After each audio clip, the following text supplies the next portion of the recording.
Hey, what's up, you guys? FlmFan0599 here again, and welcome back to the Universe of the BlueTubers. And today on Universe of the BlueTubers, I'm going to be reviewing Maroon 5's Red Pill Blues.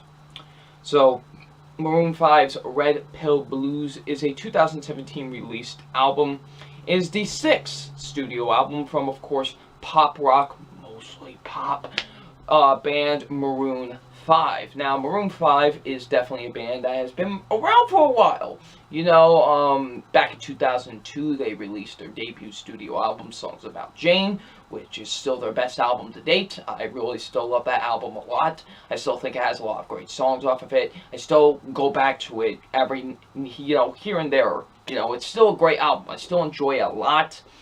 And I even liked It Won't Be Soon Before Long or Hands All Over. I even liked those albums. I thought those were pretty solid too.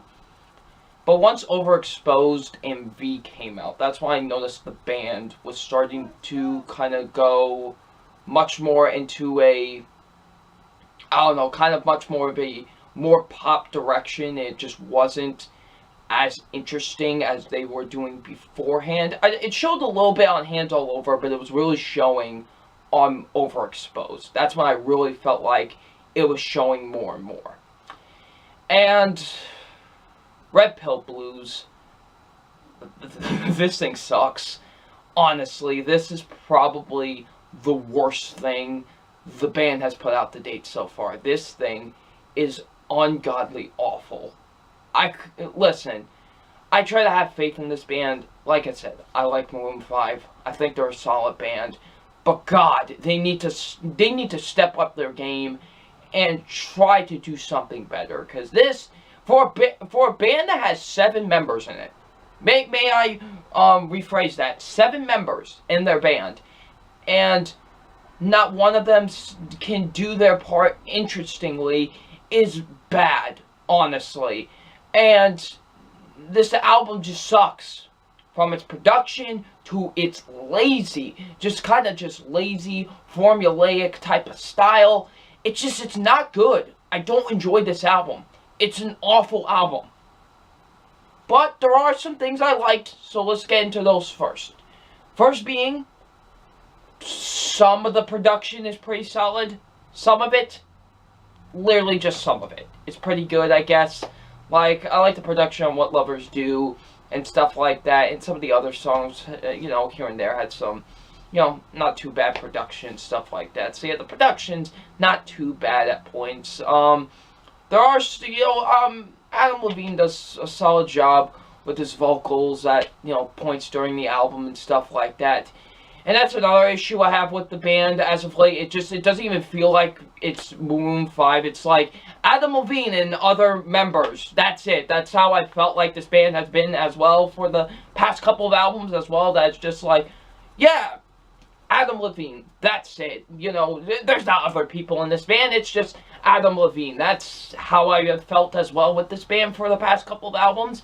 And once again, it shows on this album. And, my God, it just, some of the instrumentation's pretty good. Not too many guitars, really, shine in. Some good bass, I'll give it that. There are some points where there is some good bass on the album, but that's only points. And it's just formulaic pop music. That's exactly what this is. Just run-of-the-mill formulaic pop music. Now, as for songs that I liked off of this album, there were really only 2 that I really genuinely liked. What Lovers Do, I will still stand by this. This is probably the best song they've released in years. Honestly, it really is. It's a really fantastic song. I really do think it's one of their best, and it's definitely a song, it's definitely the best thing they've released in, forever. I really do think so. It's a really great song. I really love it a lot. Has a nice, great bass groove to it. I really love the bass groove to it. It has a nice funky groove to it. I really like it. It's nice and fun. Has a nice funky upbeat tone to it. Adam Lee's vocals actually sound really good on it. The instrumentation is really great. Even the feature, which I believe her name is SZA, I think that's how you say her name, but I could be wrong. I actually thought her feature on the song really worked with the tone of the song. It was really good. So, yeah, this song is really great, and it's by far the best thing the band has released in years, and it's definitely by far the best thing that's on this album. It's really great. Like I said, it has a nice funky bass tone to it, you know, nice funky feel. It's great. I really liked it a lot. And also, Girls Like You is one that I, really enjoyed. You know, it's a nice little tune, has a nice little acoustic guitar ballad that has behind it and stuff like that. Yeah, I really like that song a lot. I could see, myself coming back to that song a couple times here and there. So, yeah, really those are the only two songs I really liked off of this album. Everything else is just boring and formulaic. Honest to God, mostly. Mostly everything else is boring and formulaic. Like, Best For You, the opening track, one of the most boring opening tracks I think I've heard all year. Seriously, this is boring to listen to. Like, it sounds like Adam Levine doesn't give two shits while he's singing on it, and none of the rest of the band give two shits on the song. Like, seriously, like, it's so boring to listen to. From the instrumentation to the lyrics, just a lot of it is not listenable, honestly. It's pretty boring to listen to. It's a really boring opening track. Like, it's really boring to listen to. And I'm just like, you guys can do so much better than this. And then songs like Lips on You and Beat of My Heart, like that, they're run-of-the-mill pop tracks. That's exactly what these are. Run-of-the-mill pop tracks. Just something to just get on the radio with. And it just doesn't sound good. Like, Lips on You is so generic and so just boring with its lyrical content. It's not good. Seriously, it really doesn't sound good. It really doesn't. It sounds so formulaic. And even some of the features, honestly, the features, except for SZA on What Lovers Do, the features on here are not that great. Like, Julia Michaels, I believe that's her name, she does help me out, which helped me out, although I'm not, like, it's not like one of my favorites or anything. I didn't mind the song. It's definitely one of the more listenable songs on the album, but I really didn't think her feature was that great. A$AP Rocky has a feature on this.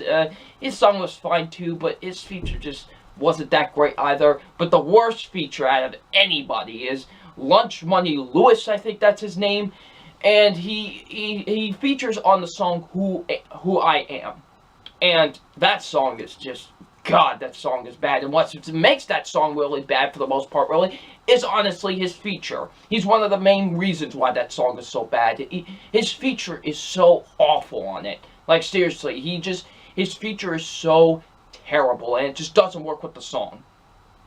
And just the whole song in general is not that great, honestly. It really isn't. But by far, the worst, and I mean the worst song on this album, is literally the closing track to this album, Closure.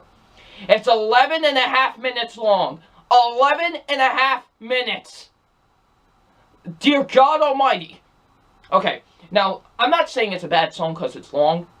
Let me take you back to something earlier this year with 9 Inch Nails. With their, they had a song on there called The Background World, which was the closing track to their EP. And that was like 11 minutes long as well. But here's the thing, though. They did something interesting in those 11 minutes. Every time it would go, like, after the vocals, I think, are done like at the 4-minute mark, the beat gets more and more distorted as it keeps on going along and going along. Literally, you can't hear anything after that. And that's what made that song so interesting and so great, because they were doing something unique in those 11 minutes. Here, it's just the same repeated beat over and over again for, like, there's, like, vocals that happen for, like, the first 3 minutes of it, but, like, the rest of, like, the 8 to 7 minutes of it is just that same repetitive instrumentation over and over and over and over and over and over again. And it's boring to listen to, and I'm constantly checking when the song is over because it just keeps repeating itself, and I don't like it. It's so boring to listen to. Like, it's not even cool, the instrumentation to it, really, honestly. It's just boring. Honestly, it's boring. It's not even that great of instrumentation. Like, and I'm a sucker for instrumental tracks. I love instrumental tracks, but this is not one of them that I love, honestly. It's the same repetitive beat over and over and over again, and it's just so boring. It's definitely my least favorite song on the album, and it just doesn't help that it's 11 and a half minutes long.